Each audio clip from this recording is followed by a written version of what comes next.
Welcome to morning session. Gently kept your hands on your face for 10 seconds. 10, 9, 8, 7, 6, 5, 4, 3, 2, 1, 0. అరచేతులు చూస్తూ నెమ్మదిగా కళ్ళు తెరుద్దాం. 5, 4, 3, 2, 1, 0. ముందుగా మనందరికీ గురువు గారైన బ్రహ్మర్షి పితామహ పత్రిజీకి సహస్ర కోటి నమస్సుమాంజలు, సహస్ర కోటి కృతజ్ఞతలు అర్పించుకుంటూ ఓషో గారిని ఆహ్వానించుకుందాం. ఓషో గారి ద్వారా విజ్ఞాన భైరవ తంత్ర శివుడు పార్వతీమాతకు చెప్పిన సూత్రాలను మనం తెలుసుకుంటున్నాం. Let us go to the topic.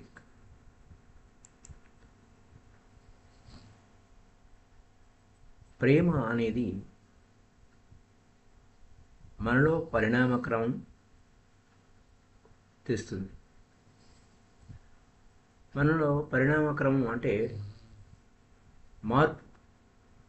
మార్పు అనేది. ప్రేమని మనం దాచుకోలేము, అసాధ్యం అన్నమాట. మీరు ప్రేమలో ఉన్నప్పుడు అది పైకి కనబడిపోతుంది. మీ కళ్ళు, మీ ముఖము, మీ నడక, కూర్చునే విధానం అంతా కూడా ప్రేమను వ్యక్తీకరిస్తూ ఉంటుంది. ఎందుకంటే పూర్వం ఉన్న మనిషిగా నీవు లేవు. అక్కడ ప్రేమ ఉన్నప్పుడు అక్కడ కోరిక లేదు, కోరుకుంటున్న మనసు లేదు. నువ్వు ఒక బుద్ధుడిలాగా ఉన్నావు కొన్ని క్షణాల పాటు. అయితే అది సుదీర్ఘంగా కొనసాగకపోవచ్చు, కానీ ఒక షాక్ లాగా వస్తుంది. ఇమ్మీడియట్గా మైండ్ కారణాలు ఎత్తుకడం మొదలు పెడుతుంది. మళ్ళీ ఆలోచించడానికి ఏదైనా సాకు కోసం ఎదురు చూస్తూ ఉంటుంది. ఉదాహరణకి మనసు ఏదైనా ఒక అది గోల్ పొందాలి అని ఆలోచిస్తూ ఉంటుంది. గోల్ అంటే ఒక లక్ష్యం సాధించాలని. Attain your goal. నేను ప్రేమించాలి, నేను ప్రేమను పొందాలి అని అనుకున్నాను అనుకోండి. తర్వాత ఏమిటి? Now what? So now what అంటే ఇప్పుడు ఏమిటి? ఇప్పుడు ఏం చేయాలి? అప్పుడు మళ్ళా దాని గురించి ఎక్స్ప్లెనేషన్ చెప్పడం మొదలవుతుంది. ఆర్గ్యుమెంట్ స్టార్ట్ అవుతుంది. సో నేను ఈరోజు నా ప్రేయసిని చేరుకున్నాను, మరి రేపు కూడా చేరుకుంటానా లేదా? మైండ్ ఆలోచన చేస్తుంది. మనసు మొదలు పెడుతుంది తన పని. ఎందుకంటే తను ఇప్పుడు ఉన్న వర్తమాన స్థితి, ఇప్పుడు ఈరోజు నువ్వు ఇక్కడ ఉన్నావు, కానీ మళ్ళీ వెంటనే రేపటి గురించి ఆలోచించడం మొదలుపెడుతుంది. సో ఒక్కోసారి ప్రేమ లేకుండానే అలసిపోవటం, ఒత్తిడికి లోనవటం, అప్పుడు కూడా అలసిపోయిన, అలసట చెందిన, ఇంకా ఏ కోరిక లేదు, కోరికలు కూడా ఆగిపోతాయి. ఇంకా అన్నిటినీ వదిలేస్తాడు, ఆ కోరికలన్నింటినీ తీసివేస్తాడు. ఎప్పుడైతే నీతో నువ్వు you are not away from yourself, అంటే నీ నుంచి నువ్వు దూరంగా వెళ్ళకపోతే, నీతో నువ్వు కూడి ఉంటే, కారణం ఏదైనా కానీ ఇలాంటి సంఘటన జరుగుతుంది. ఒక వ్యక్తి అలసిపోయినా, అలసటకి చెందినా, ఇంకా దేని గురించి, ఏ కోరికల గురించి ఆలోచించాల్సిన విషయం ఉండదు. అతను పూర్తిగా విసిగిపోయాడు, ఏ ఆశ లేదు. అప్పుడు కూడా తన ఇంటికి తాను చేరుకుంటాడు. ఇంకెక్కడికి పోడు. అన్ని డోర్స్ క్లోజ్ చేస్తాడు. ఆ ఆశలన్నీ మాయమైపోయినాయి. ఆ కోరిక ఉంటే మళ్ళీ ఆ కోరిక తన అవ్వాలి అని మొదలు పెడతాడు. అయితే ఇది ఎక్కువ కాలం ఉండదు. మనసు మళ్ళా మెకానిజం కదా, మారుస్తూ ఉంటుంది. కొన్ని క్షణాలు అలా ఉంచుతుంది, కొన్ని క్షణాలు మళ్ళీ మరోవైపు తీసుకెళ్తుంది. సో నువ్వు ఆ యొక్క ఆశావాహక దృక్పథం కాకుండా నిరాశావాదంగా ఉండడానికి ఉంచదు, మరొక వైపు తీసుకెళ్తుంది. మనసు కోరిక లేకుండా ఉండడానికి సాధ్యం కాదు. కోరిక లేకుండా ఎలా జీవించాలో కూడా మనకు తెలియదు. ఏదో మళ్ళీ ఇంకో కొత్త కోరిక క్రియేట్ చేస్తాము. ఏ సిచ్యువేషన్ అయినా సరే, ఎలాంటి సందర్భం అయినా సరే సడన్గా మనసు ఆగిపోతుంటుంది ఒక్కోసారి. అప్పుడు నువ్వు నీ కేంద్రంలోనే ఉంటావు. నీకు హాలిడే వచ్చింది, ఫారెస్ట్కి వెళ్ళావు, లేదా హిల్ స్టేషన్కి వెళ్ళావు, బీచ్కి వెళ్ళావు. సడన్గా మనసు పనిచేయదు. ఆ సమయంలో నీకు ఆఫీసు ఉండదు, భార్య ఉండదు, ఎవరు ఉండరు, హస్బెండ్ ఉండరు, ఎవరు ఉండరు. సడన్గా ఆ క్షణంలో ఒక కొత్త సిచ్యువేషన్ వస్తుంది. కానీ మనసుకి ఏం కావాలి? కాలం కావాలి. అడ్జస్ట్ చేసుకుంటుంది అది. కానీ అక్కడ ఆ కాలం లేదు, అక్కడ జీరో అయిపోయింది. మైండ్ అప్పుడు అసహనంగా ఫీల్ అవుతుంది. ఒక కొత్తగా ఉంది, రిలాక్స్ అయిపోవాలి, రిలాక్స్ అయిపోతుంది. నువ్వు రిలాక్స్ అయిపోతే ఏమవుతుంది? ఆ కొత్త సిచ్యువేషన్లో నువ్వు నీ సెంటర్లోకి నువ్వు వెళ్ళిపోయావు, నీ కేంద్రంలోకి నువ్వు వెళ్ళిపోయావు. అయితే ఇక్కడ ఈ మూమెంట్స్, ఈ క్షణాల్లో నువ్వు బుద్ధుడు అయిపోతావు. కొన్ని క్షణాలే. అయితే ఆ క్షణాలు నిన్ను మాటిమాటికి ఆ యొక్క స్థితికి నువ్వు వెళ్ళు అని చెప్పి మళ్ళీ కావాలి, ఆ యొక్క జీరో స్టేట్ కావాలి అని. అవి ఎప్పుడైనా స్పాంటేనియస్గా అప్పటికప్పుడే జరుగుతాయి, మళ్ళీ జరగవు. నువ్వు రిపీట్ చేసే కొద్దీ మళ్ళీ మిస్ అయిపోతూ ఉంటావు, అసాధ్యం అనిపిస్తుంది. ఇది ప్రతి ఒక్కరికి అనుభవమే. ఎవరినైనా మనం ప్రేమించినప్పుడు ఫస్ట్ మీటింగ్ మైండ్ జీరో అయిపోతుంది. కొన్ని క్షణాల పాటు మనసు శూన్యమైపోతుంది. సరే, ప్రేమించావు, పెళ్లి చేసుకున్నావు. ఎందుకు పెళ్లి చేసుకున్నావంటే మళ్ళీ ఆ బ్యూటిఫుల్ మూమెంట్స్ మళ్ళీ నాకు కావాలి అని. కానీ మ్యారేజ్ జరిగిన తర్వాత ఏం జరుగుతుంది? అది జరగదు. ఆ సిచ్యువేషన్ డిఫరెంట్గా ఉంటుంది. ప్రేమించేటప్పుడు ఒకలాంటి సిచ్యువేషన్ ఉంటుంది, మ్యారేజ్ అయిన తర్వాత సిచ్యువేషన్ మారిపోతుంది. ఫస్ట్ టైం మీట్ అయిపోయినప్పుడు సిచ్యువేషన్ కొత్తగా ఉంటుంది. ఆ మనసు పూర్తి పనిచేయదు. ఇంకా ఆ ప్రేమలో వారు పొంగి పొర్లుతూ ఉంటారు. ఒక కొత్త అనుభూతి, కొత్త జీవితం, కొత్తగా పుష్పించిన పుష్పం. అక్కడ మైండ్ ఎప్పుడైతే పనిచేయడం మొదలుపెట్టిందో ఆలోచించడం మొదలు పెడతారు. అబ్బో, ఎంత అద్భుతమైన మూమెంటో అని. కాబట్టి ప్రతిరోజు నాకు ఈ ప్రేమించే ఈ యొక్క క్షణాలు నాకు ప్రతిరోజు కావాలి. అంచేత ఆమెను పెళ్లి చేసుకోవాలి, లేదా అతన్ని పెళ్లి చేసుకోవాలి అనిపించినప్పుడు ఏమవుతుంది? మైండ్ మొత్తం అంతా కూడా నాశనం చేస్తుంది, ఎవ్రీథింగ్ డిస్ట్రాయ్ చేస్తుంది. మ్యారేజ్ అంటే ఏంటి? మైండే.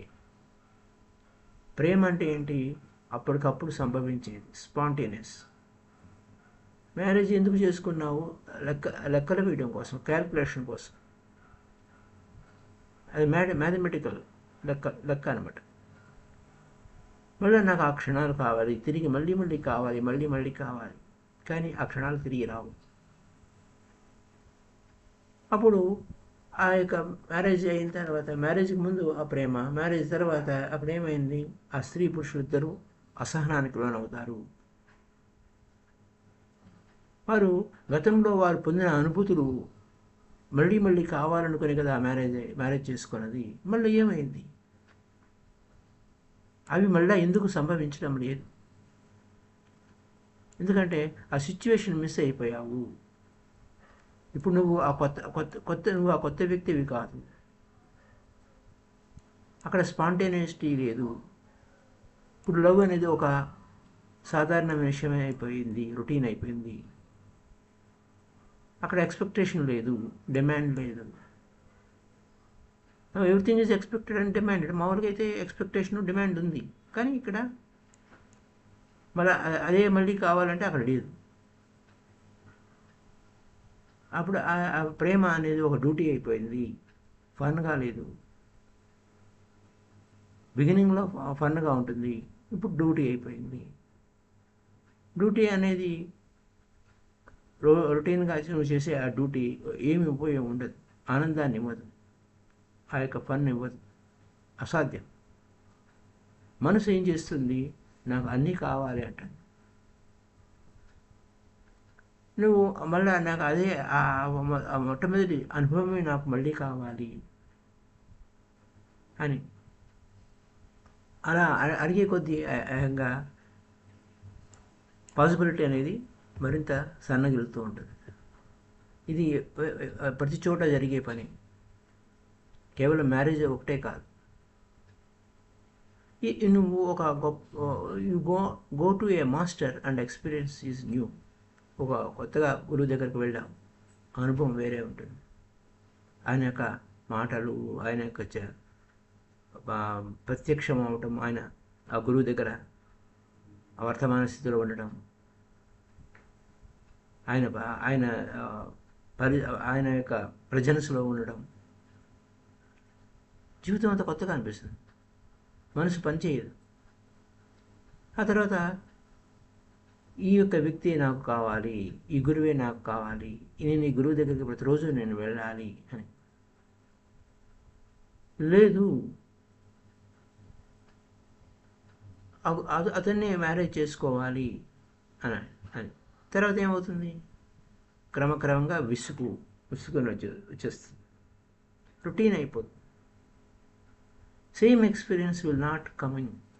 మళ్ళీ అదే అనుభూతి మళ్ళీ రాదు. ఈ మనిషి నన్ను మోసం చేశాడు, నన్ను మూర్ఖుని చేశారు, ఆట పట్టించారు అని. నేను నా మొట్టమొదటిగా వచ్చిన అనుభవము, నేను భ్రమ చెందాను. ఏమో నన్ను అతను హిప్నటైజ్ చేశాడేమో, ఇది వాస్తవం కాదేమో అని. కానీ ఇది వాస్తవం, ఇట్ వాజ్ రియల్. నీ రొటీన్ మైండే అన్రియల్ చేసింది. రొటీన్ మైండ్, మనసు రొటీన్గా చేసే ఆలోచనలే నిన్ను అవాస్తవికత స్థితిలో తీసుకెళ్తున్నాయి, వాస్తవంలో నుంచి. మైండ్ ఎప్పుడు కూడా ట్రై చేస్తుంటుంది, ఇంకేదో కావాలి. అప్పుడు ఫస్ట్ టైం ఏదో సంభవించింది, నువ్వు ఎక్స్పెక్ట్ చేయలేదు, నాకు అది కావాలి ఇది కావాలని అనుకోలేదు. సో వితౌట్ ఎనీ ఎక్స్పెక్టేషన్స్ దగ్గరికి వస్తే you are just open to receive whatsoever was happening. ఏం జరుగుతున్నా అది రిసీవ్ చేసుకుంటాం. అప్పుడు ఏమవుతుంది, మనసు ఎవ్రీడే నాకు ఇలాంటివే కావాలి. అక్కడ ఎక్స్పెక్టేషన్స్ లేకుండా ఏదో జరిగింది, అక్కడ మళ్ళీ నాకు ప్రతిరోజు అదే కావాలి. అప్పుడు మైండ్ క్లోజ్ అయిపోతుంది. మళ్ళీ క్లోజ్ అయిపోవటం వలన ఏమవుతుంది, మళ్ళీ అది సంభవించదు. ఓపెన్ మైండ్ ఎప్పుడు కూడా ఒక సరికొత్త సిచ్యువేషన్లో ఉంటుంది. అంటే ఇక్కడ ప్రతిరోజు సిచ్యువేషన్ మారుతుందా, you have to change your situations daily. What is దాని అర్థం ఏమిటి? మైండ్ ఒక ప్యాటర్న్ క్రియేట్ చేస్తుంది. Your wife will be new every day, your husband will be new every day. అంటే అక్కడ మైండ్ క్రియేట్ చేసే ప్యాటర్న్, ఎక్స్పెక్టేషన్స్. అక్కడ మనసు భవిష్యత్తులోకి వెళ్ళనివ్వద్దు.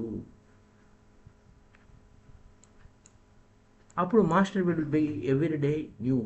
ఆ గురువు ఎప్పుడు కొత్తగానే ఉంటాడు, ఫ్రెండ్ ఎప్పుడు కొత్తగానే ఉంటాడు. మనసు జీరో చేస్తే everything is new in the world.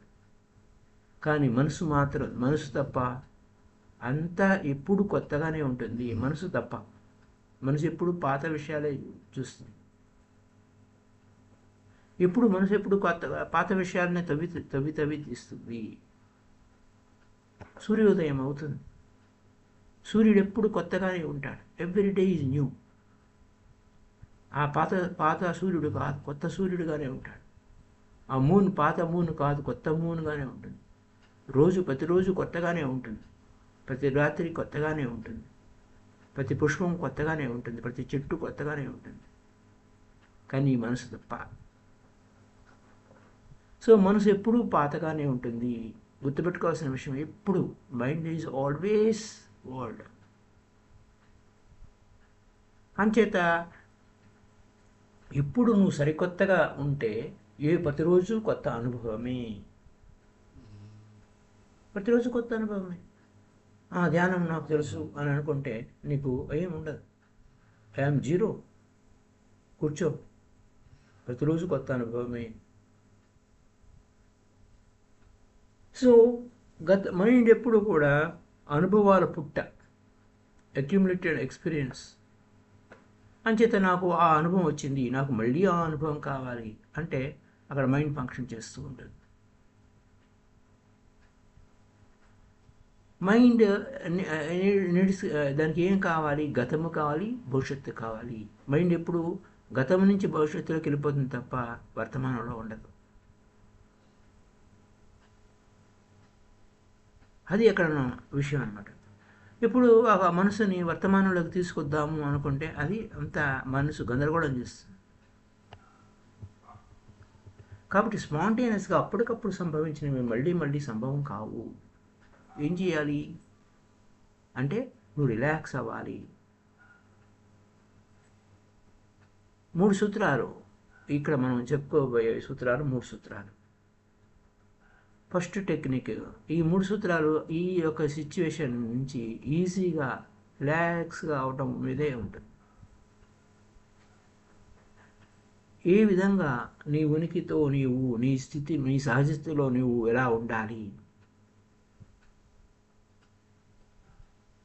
నీ కేంద్రంలో నువ్వు ఎలా వెళ్ళాలి అన్న క్వశ్చన్. అయితే అది చాలా కష్టంగా అనిపిస్తుంది, కానీ ఈ సూత్రాలు, ఈ టెక్నిక్స్ చాలా సహాయం చేస్తాయి.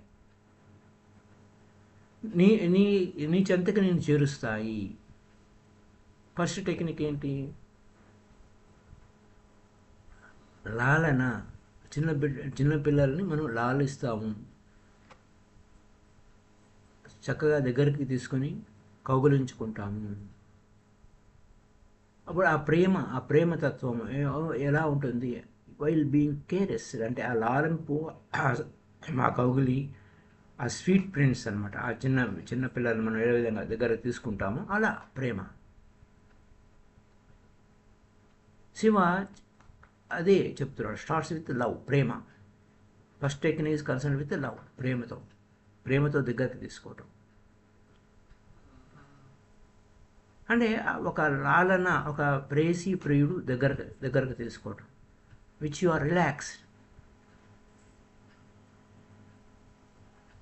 సో అక్కడ ప్రేమ సంభవించినప్పుడు రిలాక్స్ అవుతావు. If you can relax, your life will become a loving life. నీ ప్రేమ రిలాక్స్గా ఉంటే నీ జీవితం ప్రేమమయ్యే జీవితం అయిపోతుంది. టెన్షన్గా ఉన్నవాడు ఎప్పుడూ ప్రేమించడు. కారణం, టెన్షన్ ఎందుకు వచ్చింది? ఏదో పర్పస్, జీవితం ఏదో పర్పస్ కోసమే జీవించాలి, తను డబ్బు కోసమే జీవించాలి, డబ్బు సంపాదించాలి. ఇంకా వాడు అదే ప్రేమ ఎందుకు? ప్రేమ ఉపయోగం లేదు అసలు. ఆ ప్రేమ వల్ల ఏం వినియోగం లేదు. నువ్వు డబ్బు సంపాదించుకొని కూడా పెట్టుకుంటూ ఉంటే అది గొప్ప బ్యాంక్ బ్యాలెన్స్ పెరిగిపోతూ ఉంటుంది. ప్రేమ వలన ఏమి నీకు ఉపయోగం లేదు. You cannot strengthen your ego out of it. వాస్తవం ఏమవుతుంది? ప్రేమ అనేది అక్కడ పనికిమాలిన విషయం అయిపోతుంది. ఎందుకు? ఈగో ఉన్న వ్యక్తికి, టెన్షన్గా ఉన్న వ్యక్తికి దాన్ని అధిగమించలేడు. ఇంకా వేరే అయితే అది ఒకటే కావాలి. నువ్వు డబ్బు సంపాదిస్తావు, దాన్ని ఉపయోగించుకోవడం కోసం, ఇల్లు కట్టుకోవడం కోసం, అందులో నివసించడం కోసం. ప్రేమ వలన ఏం ఉపయోగం? ఎందుకు ప్రేమించాలి? దేని కొరకు ప్రేమించాలి? ప్రేమిస్తే ఫలితం ఏమి? అంచేత మైండ్ ఎప్పుడు క్యాలిక్యులేట్ చేస్తుంటుంది, లాజికల్గా ఆలోచిస్తుంటుంది. పని ఏమిటి? ఉపయోగం ఏముంది ప్రేమిస్తే? అంచేత ప్రేమించదు అది. అది ఆ విధంగా ఆలోచన చేసేవాడు ప్రేమించలేడు. మైండ్ ఎప్పుడు కూడా ఇలానే పర్పస్, ప్రేమిస్తే నాకేమిటి లాభం, టెన్షన్ ఫీల్ అవుతుంటాడు. అంచేత ఆ పర్పస్ ఫుల్ఫిల్ అయితే అది ఎప్పుడు ఫుల్ఫిల్ అవుతుంది? భవిష్యత్తులో ఫుల్ఫిల్ అవుతుంది. ప్రేమ ఎప్పుడు ఇప్పుడే ఇక్కడే ఈ క్షణంలోనే ఉంటుంది. కానీ నీ క్యాలిక్యులేషన్స్, లెక్కలన్నీ కూడా భవిష్యత్తులో కలిపోతాయి. నువ్వు ఇల్లు కట్టుకుంటావు, ఇప్పుడు you are building a house, కానీ నువ్వు ఈ వర్తమానంలో నువ్వు జీవించవు. ఫస్ట్ నువ్వు ఇల్లు కట్టుకోవాలి. ఆ ఇల్లు కట్టుకొని ఎక్కడ ఉండాలి? భవిష్యత్తులో ఉంటానంట. డబ్బు సంపాదిస్తావు, బ్యాంక్ బ్యాలెన్స్ క్రియేట్ అవుతూ ఉంటుంది. అది ఆ డబ్బు ఇప్పుడు వర్తమానంలో ఉపయోగపడదు, భవిష్యత్తుకి, నాట్ నౌ. ఈ విధంగా ఈ వర్తమానంలో వినియోగించుకోవడం లేదు. ఈ వర్తమానం ఎండ్ అయిపోతుంది, కానీ అది భవిష్యత్తుకి వెళ్ళిపోతుంది. కానీ ప్రేమ ఇప్పుడు ఇక్కడే ఉంటుంది. ప్రేమకు భవిష్యత్తు ఏం కాదు. సో అంచేత ప్రేమ అనేది మెడిటేషన్కి సమీపంగా ఉంటుంది. మరణం అనేది కూడా మెడిటేషన్కి సమీపంగా ఉంటుంది. మరణం ఎలా? ప్రేమ ఇప్పుడు ఈ వర్తమానంలో ఉంటుంది, మెడిటేషన్ ఎప్పుడు కూడా వర్తమానంలోనే ఉంటుంది. ధ్యానం అన్నా కూడా వర్తమానంలోనే ఉంటుంది. ప్రేమ వర్తమానంలో ఉంటుంది, మరణము వర్తమానంలోనే ఉంటుంది. అది భవిష్యత్తులో సంభవించదు కాదు. ప్రేమ మరణం కూడా ఇప్పుడే. భవిష్యత్తులో చచ్చిపోతావా? భవిష్యత్తులో చచ్చిపోవడం కాదు. మరణం వచ్చేది భవిష్యత్తులో రా, వర్తమానంలో వస్తుంది. ఎప్పుడు చూసినా వర్తమానంలోనే. నువ్వు చచ్చిపోయావంటే ఇప్పుడే చచ్చిపోయావు. అది భవిష్యత్తులో చచ్చిపోవడం కాదు. భవిష్యత్తులో చస్తాను అంటే అది వేరే, ఇంకా చావలేదు కదా. How can you die in the future? How can you die in the past? గతంలో చచ్చిపోయావంటే ఇప్పుడు నువ్వు లేవు. గతం వెళ్ళిపోయింది. ఆ గతంలో నేను చచ్చిపోయాను అంటే నువ్వు ఇప్పుడు లేవు కదా. భవిష్యత్తులో నువ్వు చచ్చిపోతానంటే నువ్వు అక్కడ అది భవిష్యత్తు రాలేదు కదా, అది సంభవం కాదు. అంచేత వర్తమానము, మరణం అనేది వర్తమానంలోనే సంభవిస్తుంది. కాబట్టి డెత్, లవ్, మెడిటేషన్ ఈ మూడు కూడా వర్తమానంలోనే సంభవిస్తాయి. మరణము, ప్రేమ, ధ్యానం. డెత్, లవ్, మెడిటేషన్ ఈ మూడు వర్తమానంలోనే ఉంటాయి. సో నువ్వు మరణానికి భయపడితే నువ్వు ప్రేమించలేవు. ప్రేమకు భయపడితే నువ్వు మెడిటేషన్ చేయలేవు. నువ్వు మెడిటేషన్కి భయపడితే నీ జీవితం వృధా అయిపోతుంది. ధ్యానం చేయడానికి భయపడితే నీ జీవితం వృధా అయిపోతుంది. అంటే వృధా అయిపోవడం యూస్లెస్ అంటే అక్కడ ఏ పర్పస్ లేదని కాదు. But useless in the sense that you will never be able to feel any bliss in it. ఉపయోగం లేదు అని అంటే నువ్వు ధ్యానం ద్వారా ఏ ఆనందాన్ని పొందలేకపోతున్నావు. అంచేత నీకు వృధా అయిపోయింది. ఇది ఒక వింత కనెక్షన్ ఈ మూడుకి, లవ్కి, మెడిటేషన్కి, డెత్కి.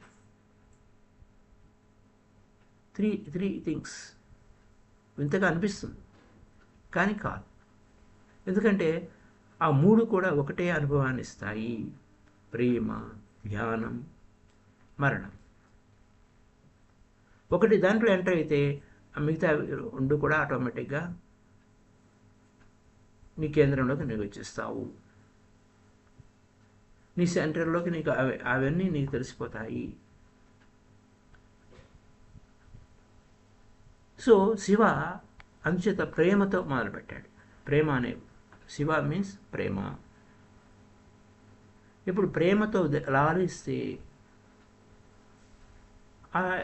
ఆ ప్రేయసి ఒక అద్భుతమైన ప్రేయసిగా మారిపోతుంది. ఆ జీవితం ఎప్పటికీ శాశ్వతమైన జీవితంగా మారిపోతుంది. దాని మీనింగ్ ఏమిటి? Many things. ఎప్పుడైతే నీ లోపల ఉన్న నీతో ప్రేమలో నువ్వు పడతావో అప్పుడు గతం మాయమైపోతుంది, భవిష్యత్తు మాయమైపోతుంది.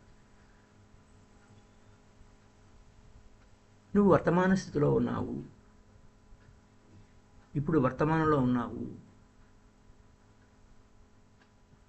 మీరు ఎప్పుడైనా ఇతరులను ప్రేమించారా అన్నప్పుడు క్వశ్చన్ మార్క్. మీరు ఎప్పుడైనా ఇతరులను ప్రేమించినప్పుడు అక్కడ మనసు అక్కడ జీరోలో ఉంటుంది.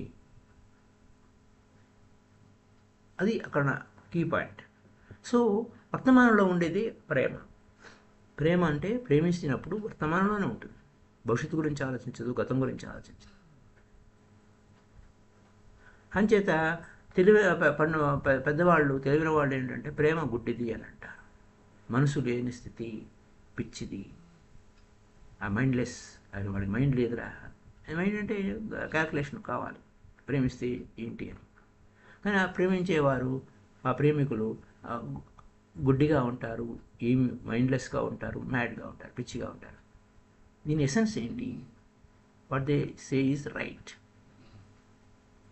ప్రేమికులు గుడ్డివారే. కారణం వారికి కళ్ళు లేదు, భవిష్యత్తు లేదు. వారి కన్ను ఏంటి? భవిష్యత్తు గురించి చూడదు. ఏం జరగబోతుంది అనేది వారికి తెలియదు. They are blind. ఆ గతాన్ని చూడరు. అంచేత ప్రేమికులకి ఏం సంభవించింది? వారు ఎప్పుడు ఇక్కడే ఇప్పుడు ఈ క్షణంలోనే ఉన్నారు. గతం లేదు, భవిష్యత్తు లేదు. అక్కడ కన్సిక్వెన్సెస్ ఏంటి అనేది without any consideration of any consequences, తదనంతర పరిణామం ఏంటి అనేది వారికి తెలియదు. అంచేత వారికి గుడ్డివారు అని అంటాం. అంతే. They are blind. దేని కొరకు? లెక్కలేసేవారికి గుడ్డివారు. అలాగే వారు they are seers for those who are not calculating. లెక్కలేని వారికి వారు ద్రష్టలు. Who are not calculating will see love as the real eye, real vision. ప్రేమతో చూసేది అది అసలైన చూపు, అసలైన విజను. ప్రేమ దృష్టి అసలైన దృష్టి. సో ఫస్ట్ థింగ్ ఏంటంటే ప్రేమలో ప్రవేశించినప్పుడు గతము భవిష్యత్తు అక్కడ ఉండవు. ఇది చాలా సున్నితమైన పాయింట్. ఎంతో ఎరుకతో ఉంటేనే ఆ యొక్క అవగాహన వస్తుంది ప్రేమలో ఉన్నప్పుడు ఏం జరిగిందని. అక్కడ గతము లేదు, భవిష్యత్తు లేదు. అప్పుడు ఆ గతం లేదు, భవిష్యత్తు లేదు అంటే ఆ క్షణం ఏమి? వర్తమాన క్షణమే. గతానికి భవిష్యత్తుకి మధ్య ఉండేది వర్తమాన క్షణమే. ఆ వర్తమాన క్షణంలో గతము లేదు, భవిష్యత్తు లేదు. దాన్నే ప్రజెంట్ అంటాము, వర్తమానం అంటాము. సో ఈ వర్తమానంలో అక్కడ నీకు ఏమీ లేదు. Shiva does not use the word present. కానీ అది శాశ్వతమైన జీవితం అన్నాడు. శాశ్వతంగా ఉంది, అనంతంగా ఉంది. ఆ అనంత స్థితిలోకి, అంతులేనటువంటి ఆ అనంత స్థితిలోకి నువ్వు వెళ్ళిపోతావు. అయితే కాలాన్ని ఎందుకు విభజించారు? వర్తమానము, భవిష్యత్తు, గతము అని ఎందుకు విభజించారు? వాస్తవానికి ఇది తప్పు, ఖచ్చితంగా తప్పే. So time is really past and future. Present is not a part of time. వర్తమానం అనేది అసలు కాలమే కాదు. కాలం అంటే సాగిపోతుంది, గతము భవిష్యత్తు అని. ఈ వర్తమానం ఎప్పుడు శాశ్వతమే. అది గడిచిపోయేది కాదు. That which has passed is time, గడిచిపోయేది కాలం. కాలం గడిచిపోతూ ఉంటుంది. కాలం క్రీడలాగా గడిచిపోతూ ఉంటుంది. కాలమే వస్తూ ఉంటుంది, పోతూ ఉంటుంది. కానీ వర్తమానం అసలు కాలమే కాదు. వర్తమానం గడిచిపోదు. వర్తమానం ఎప్పుడు వర్తమానమేగానే ఉంటుంది. ఎప్పుడు ఇక్కడే, ఇప్పుడే, ఈ క్షణంలోనే ఉంటుంది. అంచేత కాల విభజన వర్తమానం ఒక కాలంగా చూపించడం అనేది తప్పు అంటారు భాషకారు. అంటే నువ్వు గతం నుంచి వర్తమానంలోకి రావు, భవిష్యత్తులోకి వెళ్ళిపోతావు. సో నువ్వు ఒక క్షణం నువ్వు వర్తమానంలో ఉంటావు. So from the past you always move in to the future. గతం నుంచి భవిష్యత్తుకి. Present you can never move in to the future. వర్తమానంలో ఉంటావు, ఎప్పుడు భవిష్యత్తులోకి వెళ్ళావు. నీ మనసు వెళ్తుంది అంతే, నువ్వు వర్తమానంలోనే ఉంటావు. Present you go deeper and deeper. వర్తమానంలో ఇంకా లోపలికి వెళ్ళు, ఇంకా నువ్వు మోర్ అండ్ మోర్ ప్రజెంట్. అప్పుడు నీ జీవితం ఎలా ఉంటుంది? శాశ్వతమైన జీవితం, ఎప్పటికీ ఉండే జీవితం. సో మై డియర్ ఫ్రెండ్స్, ఇక్కడ మనము గతం భవిష్యత్తు కాలం గురించి మాట్లాడాలంటే గతము భవిష్యత్తే కాలం. నువ్వు ఒక ఎలా ఉంటాయంటే ఒక విమానంలో ప్రయాణం చేస్తున్నావు అంటే అక్కడ ఆ లైను ఒక పాయింట్ నుంచి మరొక పాయింట్కి వెళ్తాం. ఈ క్షణము ప్రజెంట్ అనేది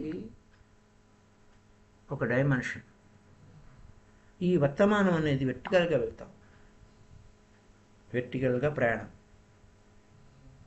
హై అండ్ డీపర్ డెప్త్ కన్నా వెళ్తే కింద అప్పర్డ్ అనమాట, ఆరిజినల్ లైన్ కాదు. So Buddha Shiva live in eternity, not in time. కాలాతీతం అంటే కాలం అంటే ఆ గతము లేదు, భవిష్యత్తు లేదు, కేవలం వర్తమాన స్థితి. So eternal now. ఈ నవ్ అనేది ఎప్పటికీ శాశ్వతము. జీసస్ క్రైస్తుని అడుగుతుంటప్పుడు ఆ కింగ్డమ్ ఆఫ్ గాడ్ ఎలా ఉంటుంది, ఆ కింగ్డమ్ ఆఫ్ గాడ్ చేరుకున్నాము, ఏం జరుగుతుంది అని అడుగుతారు. ఆ కాలం ఎలా ఉంటుంది ఆ కింగ్డమ్ ఆఫ్ గాడ్లో? టైమ్ ఈజ్ ఎటర్నల్ అన్నాడు. అక్కడ కాలమే ఉండదు, ఆ కాలము ఎప్పటికీ శాశ్వతంగా ఉంటుంది.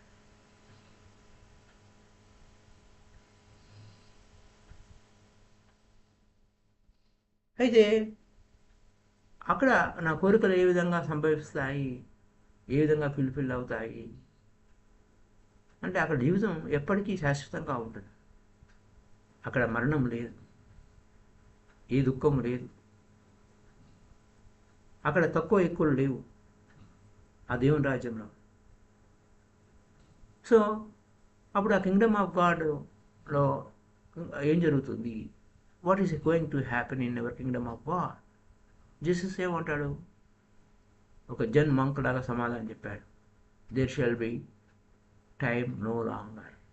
కాలం ఎక్కువ ఉండదు అక్కడ, కాలమే ఎక్కువ సుదీర్ఘంగా ఏముండదు. దీన్ని అవగాహన చేసుకోవాలి. అంటే there shall be no time longer means అక్కడ హారిజెంటల్గా లేదు, కాలం వెర్టికల్గా ఉంది, ఎటర్నల్గా ఉంది, శాశ్వతంగా ఉంది, ఇప్పుడే ఉంది. లాంగ్ టైం కాదు, ఇప్పుడే ఉంది. అది విషయం. So you only to move away from time to enter in to it. అంటే నువ్వు ఎలా అంటే ఈ ఒక టైం అనే దాన్ని కాలం నుంచి వర్తమానంలోకి రానాయనా అని. వర్తమానంలోకి రావాలంటే కేవలం ప్రేమే డోర్. ఆ ప్రేమలోకి వెళ్ళినప్పుడు వర్తమాన స్థితిలో ఉండడం అనేది, అక్కడ ప్రేమ అంటే వర్తమానమే. అంచేత ప్రతి ఒక్కరూ నన్ను ప్రేమించాలి, నేను నన్ను అందరూ ప్రేమించాలంట. ప్రతి ఒక్కరూ ప్రేమించబడాలి అనుకుంటారు. ఎందుకు దానికి అంత ప్రాధాన్యత ఇస్తున్నారు ప్రేమకు అనేది తెలియదు, వారికి తెలియదు. పై సిగ్నిఫికెన్స్ అది ప్రేమ కోసం ఎందుకు అరువులు చాస్తూ ఉంటారు. సరైన విధంగా తెలియకపోతే నైదర్ లవ్ నార్ బి లవ్, ప్రేమ లేదు, ప్రేయసి లేదు. సో ఈ భూమి మీద అద్భుతమైన ప్రేమ ఒకటే అద్భుతము, ఎందుకంటే నువ్వు వర్తమాన స్థితిలోకి తీసుకువెళ్తుంది. So my dear friends, we go on thinking that everyone is capable of love as he is. తనలాగా అందరూ ప్రేమించబడాలి అనుకుంటారు. కాదు, అది సాధ్యం కాదు. నువ్వు విసుగు చెందుతావు. ప్రేమ అనేది ఒక డిఫరెంట్ డైమెన్షన్లో, ఒక అద్భుతమైన డైమెన్షన్లో ఉంటుంది. If you try to love someone in time, you will be defeated in your effort. కొంతకాలం ప్రేమించాలి లేదా ఒక సమయంలో నేను ప్రేమించాలంటే నువ్వు ఓడిపోతావు. కాలము ప్రేమ అనేవి సాధ్యం కాదు. Love is not possible. ప్రేమ ఎప్పుడు వర్తమానంలోనే ఉంటుంది. ఉదాహరణకి ఒక చిన్న అంశం చెప్పుకొని ఈరోజుకి ముగించుకుందాం. మీరా కృష్ణుడిని ప్రేమించింది. కృష్ణుడు ఎక్కడున్నాడు? ఆమె గృహిణి, హౌస్ వైఫ్. మీరాబాయి గృహిణి, హౌస్ వైఫ్. ఆ యొక్క రాజకుమారుడి భార్య. అయితే ఆ రాజకుమారుడు ఆ కృష్ణుడి పట్ల ఈర్ష్యతో ఉంటాడు. కృష్ణుడు ఎక్కడున్నాడు? అసలు కృష్ణుడే లేడు, వర్తమానంలో లేడు. ఆయన శరీరమే లేదు ఆయనకి. ఎన్నో వేల సంవత్సరాలు, దాదాపు 5,000 సంవత్సరాల గ్యాప్ కృష్ణుడికి మీరాకి. మీరా ఫిజికల్ ఎగ్జిస్టెన్స్కి, ఆ కృష్ణుడి ఫిజికల్ ఎగ్జిస్టెన్స్కి 5,000 సంవత్సరాల గ్యాప్. మరి అలాంటి వ్యక్తిని ఆ మీరా ఎలా ప్రేమించింది? ఆ time gap was so great. అంటే ఆ మీరా ఎప్పుడు కృష్ణుడి యొక్క ప్రేమ గురించే మాట్లాడుతూ ఉంటాడు. ఆ కృష్ణుడు ఎప్పుడు ఇప్పుడే ఉన్నాడు అంటుంది ఆమె. సో మీరా, అసమా నువ్వు నీ ప్రేమ కృష్ణుడితో ప్రేమ అంటున్నావు, ఆయనతో నేను పాడుతున్నాను, ఆడుతున్నాను, నవ్వుతున్నాను, సంతోషంగా ఉన్నాను, ఆయనతో యుద్ధం చేస్తున్నాను అంటున్నావు. నువ్వేం పిచ్చి పట్టిందా ఏమిటి? నా కంటికి కనపడిన వాడు నీకెట్లా కనపడుతున్నాడు అంటాడు. సో ఆ మీరా లేదు, కృష్ణుడు ఇక్కడే ఉన్నాడు, నాతోనే ఉన్నాడు, హియర్ నువ్వే ఇక్కడ లేవు, కృష్ణుడు ఇక్కడే ఉన్నాడు, కృష్ణుడు ఎప్పుడు శాశ్వతంగా ఉన్నాడు, నువ్వు లేవు, ఆయన ఎప్పుడు ఇక్కడే ఉంటాడు, ఈ క్షణంలోనే ఉన్నాడు అని అంటాడు. సో కృష్ణ ఉన్నదేమో ఎటర్నాలిటీ, ఆ ప్రిన్స్ ఆ రాజకుమారుడు ఉన్నది ఇప్పుడు కూడా కాలంలో ఉన్నాడు. సో అక్కడ డిస్టెన్స్, అతను బిలీఫ్ సిస్టమ్ అంతా కూడా కృష్ణుడు ఇప్పుడు ఎక్కడో ఉన్నాడు, ఇక్కడ లేడు అనే భావంలో ఉన్నప్పుడు కృష్ణుడు ఎక్కడ చూస్తాడు? చూడలేడు. కాలం అనే విభజనలో ఉన్నాడు అక్కడ. కాబట్టి ఎవర్ లాస్టింగ్, ఆ ప్రేమతత్వం ఎవర్ లాస్టింగ్ ఉన్నప్పుడు వర్తమాన స్థితిలో ఎలా ఉండాలి అనే దాని మీదే ఇక్కడ ఈ విషయం ఉంది. మరిన్ని విషయాలు రేపటి ఎపిసోడ్లో తెలుసుకుందాం. Thank you very much.